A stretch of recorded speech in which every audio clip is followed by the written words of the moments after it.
Imagine working for the most terrifying man in the city. Kyrie is the CEO of Apex Holdings, and he is a man of zero patience and absolute power. At the office, he is ice cold. One wrong look from him can get you fired. He walks through the hallways like a king, and everyone lowers their heads. But there is one employee, a quiet, hardworking girl named Imani, who seems to get the worst of it. He rides her hard about deadlines, criticizes her reports, and acts like he doesn't even like looking at her. The office gossip is that Kyrie hates Imani because she comes from a poor background, unlike the rich socialites he usually deals with. But here is the tea that nobody at Apex Holdings knows. When the clock strikes 5 and the office lights go out, Imani doesn't go home to a lonely apartment. She gets into a black car that takes her to the most expensive mansion in the city. She walks through the front door, and that cold, heartless CEO? He is on his knees, taking off her shoes, cooking her dinner, and begging for a kiss. The glass doors of the conference room slammed open, sending a vibration through the mahogany table that made the executives jump. Kyrie walked in, and the temperature in the room seemed to drop 10 degrees instantly. He didn't look at anyone. He just threw his suit jacket onto a chair and loosened his tie with a sharp, aggressive tug. The entire R&D department held their breath. He had been gone for 2 months on an overseas expansion deal, and the rumor mill said the deal had gone south. His eyes, dark and sharp as obsidian, scanned the room before landing on one person. Imani kept her head down, clutching her tablet like a shield. She could feel his gaze burning a hole through her blazer. He didn't say hello. He didn't ask how everyone was. He just walked right up to her desk, placed both hands on the surface, and leaned in until he was inches from her face. 2 hours, Kyrie said, his voice low and dangerous. I have been back in this building for 2 hours, Manager Imani. And yet, I haven't seen a single report from your team on my desk. Do you think because I was away, you could slack off? The room went dead silent. People looked away, embarrassed for her. Imani swallowed hard, her heart pounding against her ribs. She stood up, her legs shaking slightly. Sir, I sent the files digitally. I thought. Kyrie cut her off with a scoff. You thought? I don't pay you to think, I pay you to execute. My office. Now. He turned on his heel and stormed out, leaving Imani to gather her things while her co-workers whispered about how much the boss despised her. She hurried after him, her face burning with humiliation, knowing that walking into the lion's den was the only option she had. She stepped into his massive corner office and clicked the lock shut behind her. The moment the latch clicked, the atmosphere shifted so fast it would give you whiplash. Kyrie was standing by the window, his back to her, tension radiating off his shoulders. Imani dropped her professional mask and let out a heavy sigh. You are doing too much, Kyrie. You embarrassed me out there. Before she could even finish the sentence, he turned around. The cold, corporate mask was gone. In its place was a look of pure, desperate hunger. He crossed the room in 2 long strides, grabbing her waist and pulling her flush against his chest. You didn't call me, he whispered, burying his face in her neck.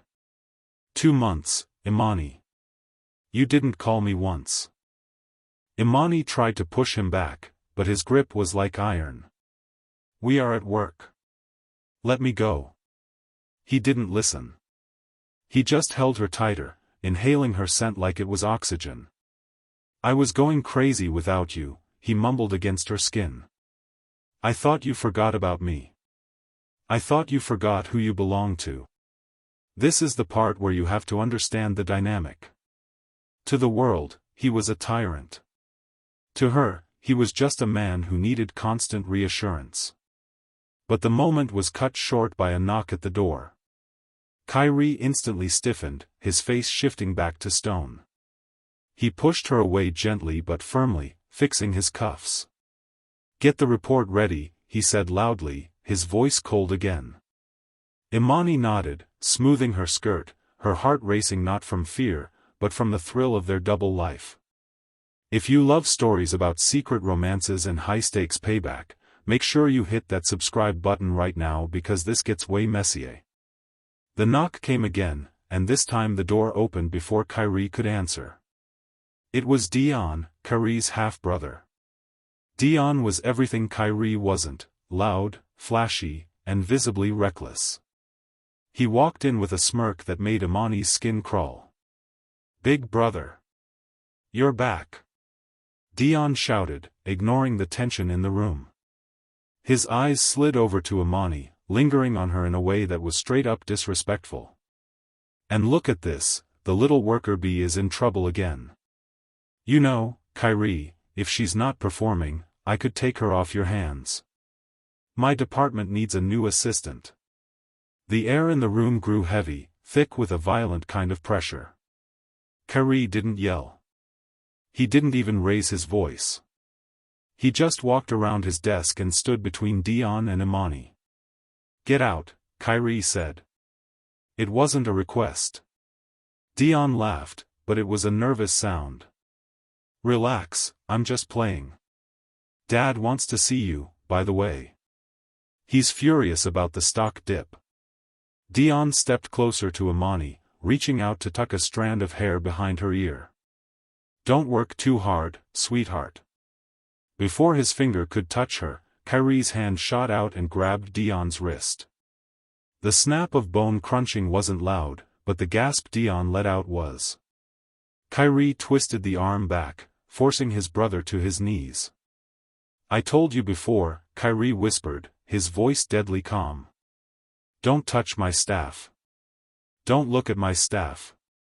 Get out of my office before I throw you out the window." Dion scrambled up, clutching his wrist, his eyes filled with hate. He didn't say a word, just ran out. Imani looked at Kyrie, terrified. He wasn't just protecting an employee, he was marking his territory, and that kind of reckless action was going to start a war. That night, the fallout from the office confrontation hit home. Imani and Kyrie arrived at the Chen family estate for a mandatory dinner. This wasn't a cozy family meal, it was a summon by the patriarch, Cassius. The mansion was cold, filled with expensive art but zero warmth. Cassius sat at the head of the table, cutting his steak with precise, angry motions. Dion was there, his wrist wrapped in a bandage, sulking like a child. Kyrie sat calmly, eating as if nothing had happened, while Imani sat quietly next to him, trying to be invisible. "You broke your brother's wrist over a secretary?" Cassius asked, not looking up from his plate. "Is that how a CEO behaves?" Kyrie took a sip of wine. "He was disrupting my workflow. I removed the disruption." Cassius slammed his knife down. "You are reckless. The board is already nervous, and now you are fighting inside the building? You need stability, Kyrie. That is why I have arranged a meeting with the Zhao family. Their daughter is back from Paris. It is time you settled down with someone of your status." Imani felt her stomach drop. She looked at Kyrie, waiting for him to object, to say he was already married. But Kyrie didn't say a word. He just kept cutting his steak. The silence from him was louder than any shout. Later, in the hallway, Cassius cornered Imani while Kyrie was taking a call. The old man towered over her, his presence suffocating. "I know about the looks," Cassius hissed. "I see how he looks at you. Do not think for a second you have a chance, girl. You are the daughter of a servant. You are nothing." He leaned in closer, his voice dropping to a whisper. "I know where your mother is being treated. It would be a shame if her funding was cut off, wouldn't it? Stay in your lane, or I will ruin you." Imani trembled, tears stinging her eyes. She wanted to scream that she was his daughter-in-law, but she knew he would destroy her mom to get to Kyrie. She nodded, swallowing her pride, and ran to the bathroom to cry. She didn't hear the door open. She didn't hear the footsteps. She only felt the strong arms wrap around her from behind. Kyrie pulled her back against him, his chin resting on her head. "Did he talk to you?" Kyrie asked, his voice tight. Imani wiped her face quickly. "It's nothing. Just work stress." She tried to lie, but Kyrie spun her around. He saw the fear in her eyes. "He threatened you," Kyrie stated. "He used your mother against you, didn't he?" Imani looked down, unable to deny it. Kyrie lifted her chin. "Let him talk.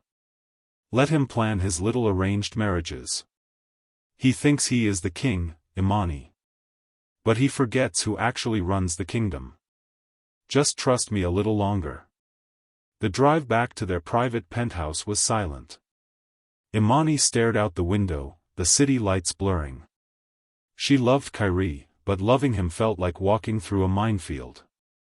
When they got home, the dynamic shifted again. The ruthless CEO melted away. He carried her from the car to the bedroom, not letting her feet touch the ground. He ran her a bath, adding the expensive oils she liked. "I am sorry," he said, sitting on the edge of the tub, rolling up his sleeves to wash her back. "I hate that you have to go through this." Imani looked at him, seeing the exhaustion in his eyes. "Why don't we just tell them?" she asked. "Why don't we just leave?" Kyrie stopped his hand. "Because that is what they want. They want to chase us out. I am taking everything, Imani. For us. I am going to take the company, the assets, everything. And then, nobody can ever threaten us again." A week later, the company announced a mandatory team-building retreat at a luxury resort. It was supposed to be for relaxation, but everyone knew it was just another test. Imani tried to stay in the background, but Dion was there, watching her like a hawk. He was still bitter about his wrist and looking for any angle to hurt Kyrie.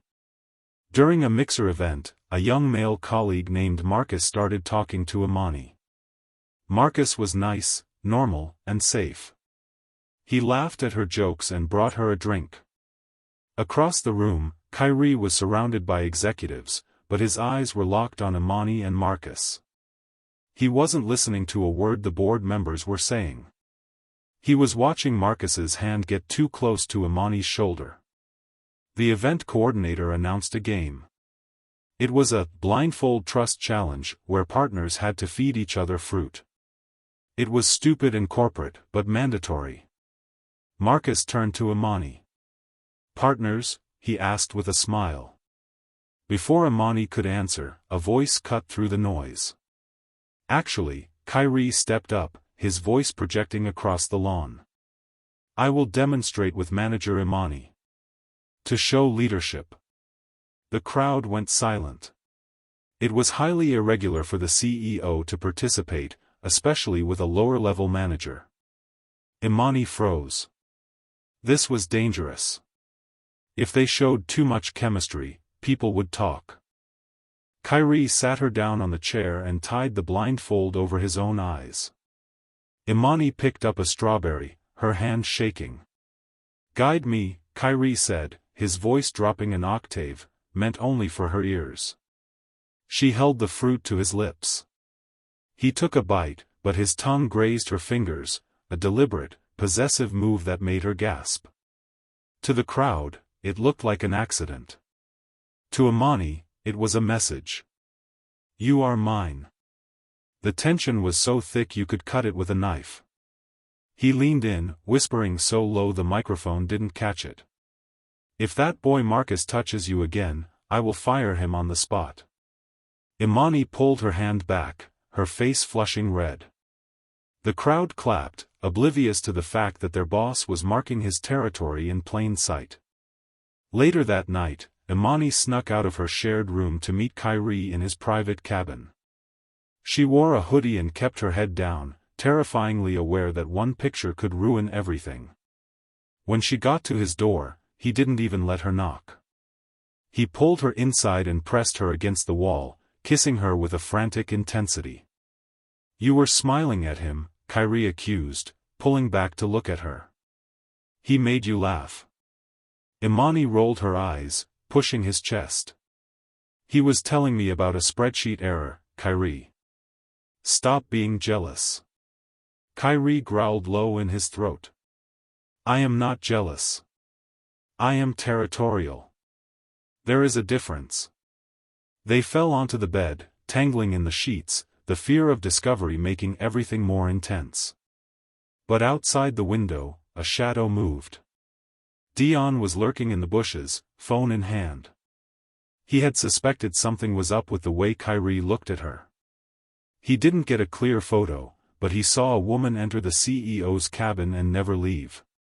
He smirked, lowering his phone. He didn't need proof yet, he just needed to plant the seed. If he couldn't have the company, he would burn Kyrie's reputation to the ground. Inside, Kyrie held Imani while she slept, unaware that the walls were closing in on them fast. The retreat turned into a nightmare the next morning. Imani was walking near the edge of the resort's private lake when Dion cornered her.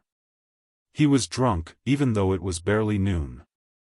I saw you, Dion slurred, blocking her path. I saw you go into his room. You think you're slick? You think you're going to be the queen of Apex Holdings? He grabbed her arm, his grip bruising. You're just a flavor of the month, girl. Once he gets what he wants, he'll toss you back to the gutter. Imani tried to pull away. Let me go, Dion. You don't know what you're talking about. I know exactly what I'm talking about. Dion yelled, shoving her backward. She stumbled, her heel catching on a root, and she fell hard, hitting her head on a rock. The world spun. Dion loomed over her, laughing. Look at you. Pathetic. Suddenly, a blur of motion slammed into Dion. It was Kyrie. He didn't hold back this time. He punched Dion square in the jaw, sending him crashing into the dirt. Kyrie was on him instantly, raining down blows. I told you. Kyrie screamed, losing all control. I told you she is off limits. Security guards came running, pulling Kyrie off his bloodied brother. Imani sat up, dizzy, touching the back of her head. Her hand came away with blood. Kyrie saw the blood and went pale. He shook off the guards and ran to her, scooping her up in his arms. Call the car, he shouted at his assistant, his voice cracking with panic. Get the medical team ready. He didn't care who saw.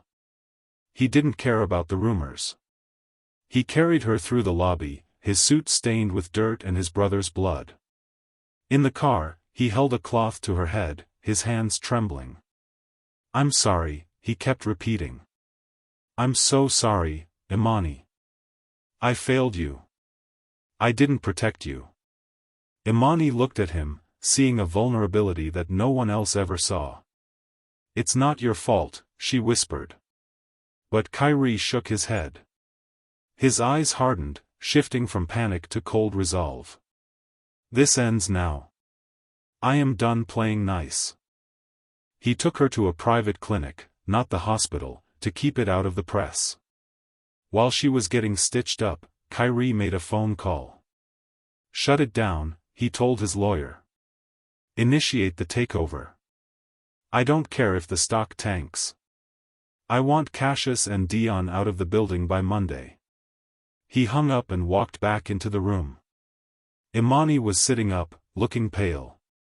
You need to go away for a bit, Kyrie said gently. I have a safe house upstate. Just for a few days until the dust settles. Imani grabbed his hand. What are you going to do? Kyrie kissed her forehead. I am going to handle family business. With Imani safe at the hideout, Kyrie went to war. He walked into Apex Holdings the next day like the Grim Reaper. He fired 3 executives loyal to his father before lunch. But Cassius wasn't going down without a fight. The news hit the airwaves at 6 p.m., Apex Holdings CEO engaged to Zhao Eris. It was a photo of Kyrie and a woman named Leah, taken at a gala years ago, but framed to look recent. The headline screamed about a merger that would save the company. Imani, sitting alone in the safe house, saw the news on her phone.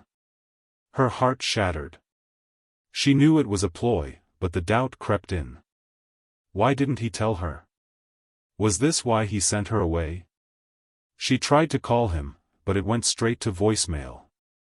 Panic set in. She packed a bag, determined to get answers. She wasn't going to be the hidden wife waiting in the tower while her husband married someone else on TV.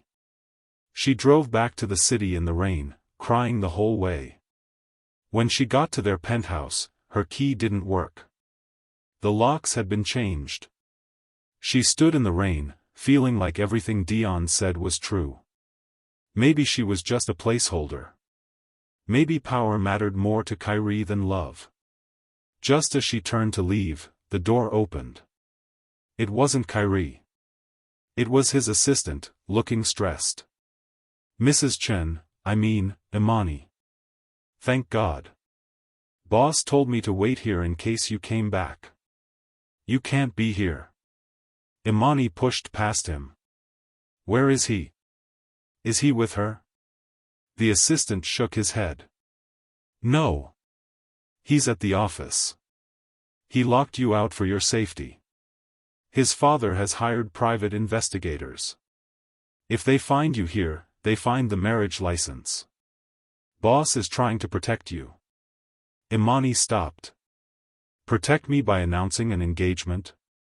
The assistant sighed. It's a smokescreen. He needs his dad to lower his guard. Please, you have to trust him. Imani hesitated. Trust was a heavy thing to ask for when the whole world was saying your husband belonged to someone else. But then her phone buzzed. It was a video call. Not from Kyrie, but from her mother, Viola.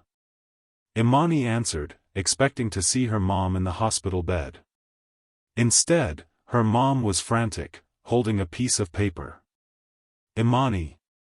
You have to leave him. Viola screamed into the camera. He threatened me. Kyrie threatened to kill me if you didn't marry him. Imani froze. What? Mom, what are you talking about? Viola was crying hysterically.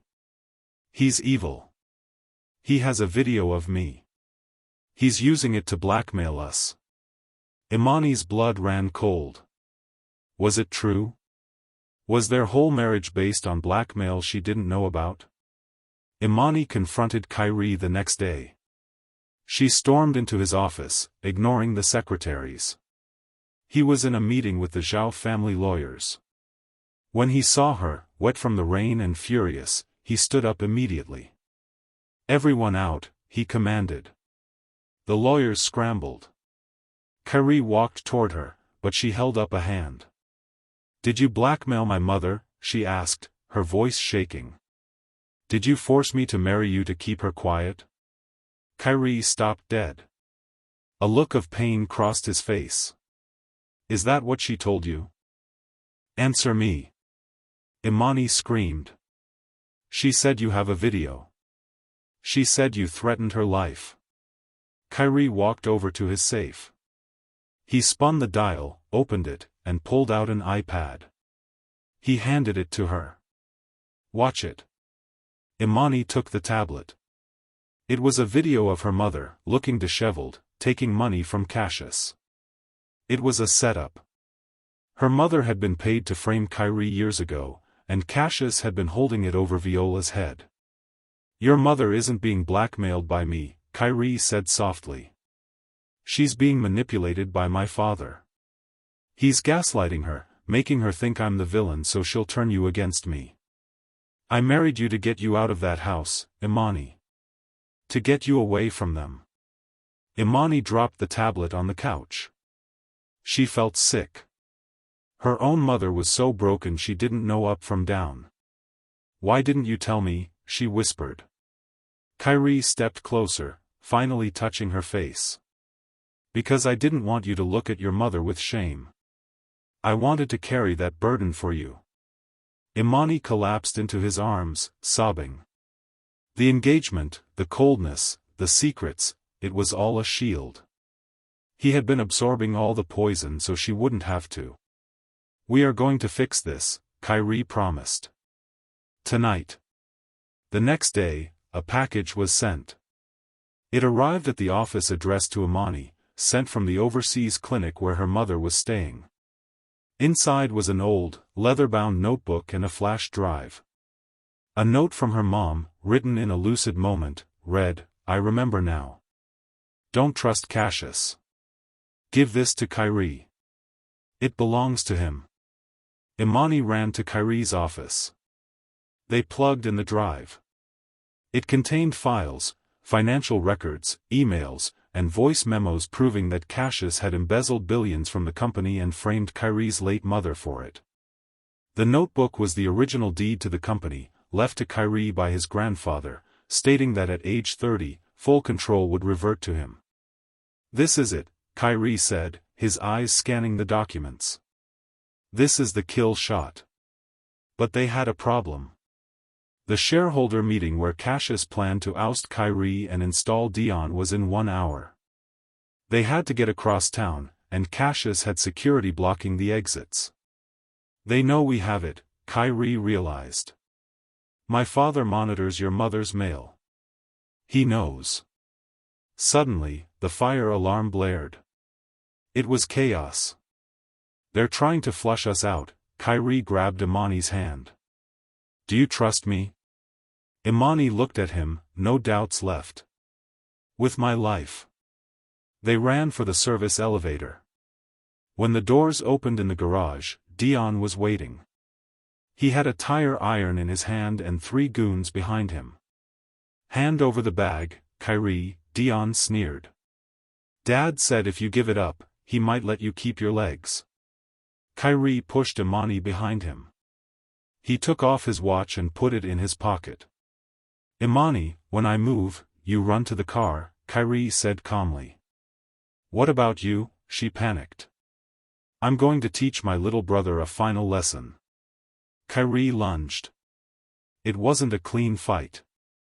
It was a brawl. Kyrie fought like a man with nothing to lose, dodging the tire iron and landing brutal punches. He took a hit to the ribs but managed to tackle Dion, choking him out until the goons pulled him off. Security arrived, sirens wailing in the distance.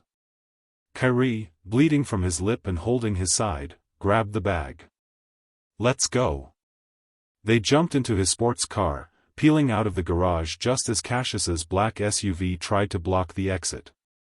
It was a high-speed chase through the city, dodging traffic, running red lights. Imani clutched the evidence to her chest, praying. Almost there, Kyrie gritted out, swerving to avoid a bus. He drifted around the final corner, the apex tower looming ahead. "We're going to make it." They burst into the boardroom just as Cassius was raising a glass of champagne. "To the future of Apex," Cassius was saying, "without the burden of my ungrateful son." The doors slammed open. Kyrie stood there, blood on his shirt, hair wild, holding Imani's hand. The board members gasped. "Sorry I'm late," Kyrie said, throwing the flash drive onto the table. It slid across the mahogany surface and stopped right in front of the lead investor. "I think you'll find the real financial reports on there. And the deed that proves this man," he pointed at Cassius, "has been squatting in my chair for 20 years. Cassius turned purple. "Security. Remove them." But nobody moved. The investors were already plugging in the drive. As the files loaded, showing the embezzlement, the room turned against the old man. "It's over, Dad," Kyrie said, his voice ringing with authority. "The police are downstairs. Dion is already in cuffs." Cassius slumped in his chair, defeated. He looked at Imani, spitting on the floor. "You let a servant girl ruin us." Kyrie stepped forward, pulling Imani to his side. "No. I let my wife save us." The gasp in the room was audible. Wife? The lead investor asked. Kyrie lifted Imani's hand, showing the ring he had kept hidden on a chain around his neck, sliding it onto her finger right there. Yes. My wife.